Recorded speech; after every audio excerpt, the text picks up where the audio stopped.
प्यारे बच्चों, एक बार आपका फिर से स्वागत है ऑनलाइन क्लास में। और कक्षा 6 की गणित सीखे गणित जो हम लोग पढ़ रहे हैं, आज हम लोग शुरू करेंगे इकाई नंबर 2।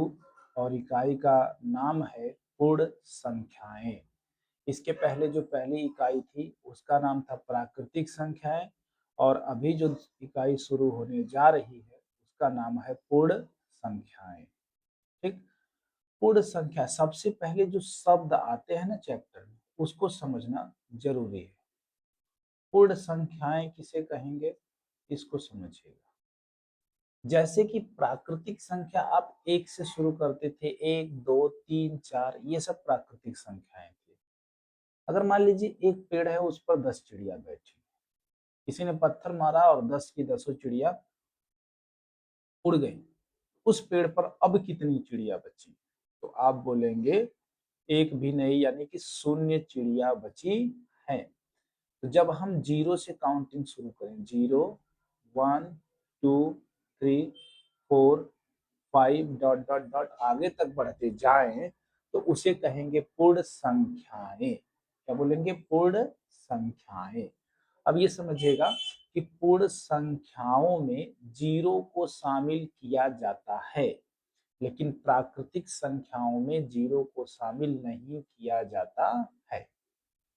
ठीक ना? तो पूर्ण संख्याएं कहां से शुरू होंगी? जीरो से। और सबसे छोटी पूर्ण संख्या कौन सी होगी? जीरो होगी। तो हमारा ये पहला ही सवाल है कि सबसे छोटी पूर्ण संख्या बताइए। तो आपका सीधे सीधे आंसर होगा जीरो, यानी शून्य जो है वो सबसे छोटी पूर्ण संख्या है। क्योंकि पूर्ण संख्या शुरू होती है 0 1 2 3 4 5 ऐसे चलती है, तो जो सबसे छोटी पूर्ण संख्या है वो जीरो होती है। ठीक। तो इसमें कंफ्यूजन नहीं होना चाहिए। सबसे छोटी प्राकृतिक संख्या कौन सी है? 1।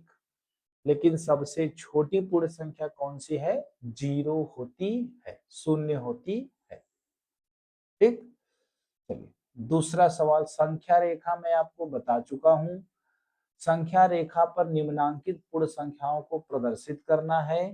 तो बहुत ही आसान है, एक संख्या रेखा बनाइए, एक लाइन खींच के आप, और इस लाइन में एक जगह जीरो रख दीजिए और बराबर बराबर दूरी पर चिन्ह लगा लीजिए, और बाकी जो दिया गया क्रम से लिख दीजिए 1 2 3 4 5 6 7। मैं आगे एक संख्या और जोड़ता हूँ, मान लीजिए 9 दिया हो, 8 न दिया हो, तो ये तो 8 है और ये 9, ये 8 रहेगा। ऐसा नहीं है कि 9 दिया है तो आप 7 के बाद डायरेक्ट 9 लिख देंगे, नहीं, आपको तब भी 8 तो लिखना ही पड़ेगा। ये है 9 की पोजीशन, ये है 8 की पोजीशन, ये है 7 की पोजीशन, ये 6 की पोजीशन, ये 5 की पोजीशन, ये 4 की पोजीशन, ये 3 की पोजीशन, और ये 2 की और 1 की, और ये 0 की पोजीशन है। संख्या रेखा पर इस रूप में हम इसको दिखाएंगे। ठीक ना? चलिए आगे बढ़ेंगे। तीसरा सवाल हमारा रहेगा, हाँ ये सवाल देखिएगा, तीन क्रमागत। क्रमागत का मतलब होता है क्रम से, क्रम से। तीन क्रमागत पूर्ण संख्याओं में पहली और तीसरी का योगफल 28 है। पहली और तीसरी का योगफल 28 है। संख्याएं ज्ञात कीजिए। देखिए, थोड़ा सा अगर इसको आप टेक्निकली सोचेंगे, बस सोच के लगाना है, एक्स वाई जेड में मैं उलझाना नहीं चाहता। तो जरा जोड़िए आप, 14 और 14 जोड़ने पर क्या आता है? 28 आता है। ठीक ना? तीन संख्याएं हैं, मान लीजिए पहली एक बॉक्स में है और दूसरी इस बॉक्स में है और तीसरी इस बॉक्स में है। तो ये कहा जा रहा है कि पहली और तीसरी, यानी इसको और इसको जोड़ने पर कितना मिल रहा है? 28 मिल रहा है। ठीक, जरा ध्यान से समझिएगा। और क्रमागत है, कैसा है? क्रमागत। मैं पहले तो छोटे रूप में आपको सिखाना चाहूंगा।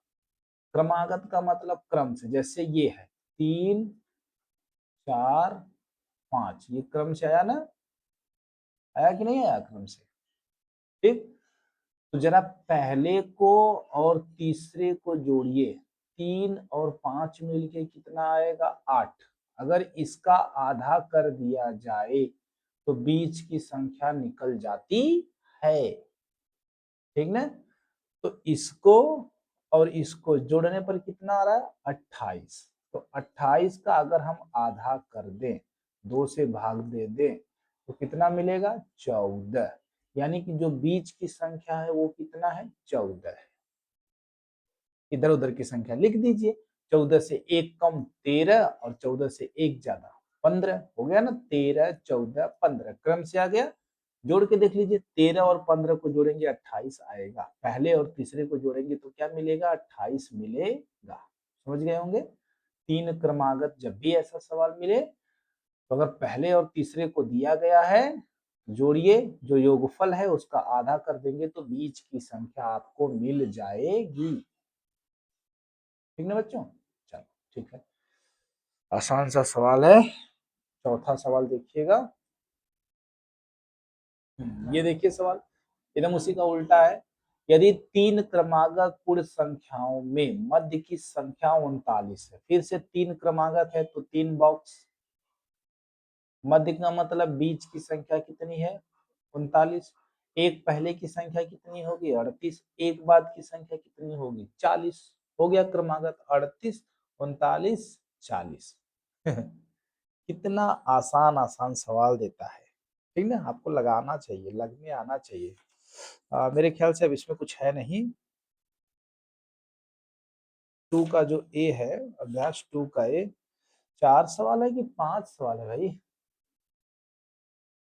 ओहो, फिर से दूसरा तीसरा चौथा ये सब बता दिया हूँ, पांचवा ये देखिए। पांचवा सवाल कह रहा है कि प्राकृतिक संख्याओं के समूह में, प्राकृतिक संख्याएं हैं 1 2 3 4 5 6 7 dot dot dot dot dot dot, किस संख्या के सम्मिलित कर लेने पर, कौन सी संख्या ऐसी इसमें मिला दी जाए कि ये पूर्ण संख्याओं का समूह बन जाए? अगर इसमें हम जीरो को भी मिला दे तो क्या ये पूर्ण संख्याओं का समूह नहीं है? है ना? जीरो से शुरू हो गया तो पूर्ण संख्या, जीरो हटा दिए तो प्राकृतिक संख्या, यानी जीरो को मिला लेने पर वो पूर्ण संख्याओं का समूह बन जाता है। तो इसका आंसर क्या होगा बच्चों? जीरो होगा। आंसर क्या होगा? जीरो होगा। क्लियर ना? एकदम छोटा सा चैप्टर है, 10 मिनट लगा होगा इस चैप्टर को पढ़ाने में। कंप्लीट कर लीजिएगा जरूर से इसको, ठीक ना? चलिए अगले क्लास में अगला वीडियो, एक क्लास में एक ही चैप्टर में पढ़ाऊंगा, उससे ज्यादा नहीं, क्योंकि एक ही दिन में अगर ज्यादा हो जाएगा तो आपको भी समझ में नहीं आएगा, लोड पड़ जाएगा, ठीक ना? एक चैप्टर पर्याप्त है एक दिन में पढ़ने के लिए। एक बार पढ़िए, मन करे तो 2 बार पढ़िए, और डाउट हो रहा है 3 बार पढ़िए, नोट्स बनाइए, प्रॉपर स्टडी करते रहिए। अगले क्लास में मिलते हैं बच्चों। Tata bye bye.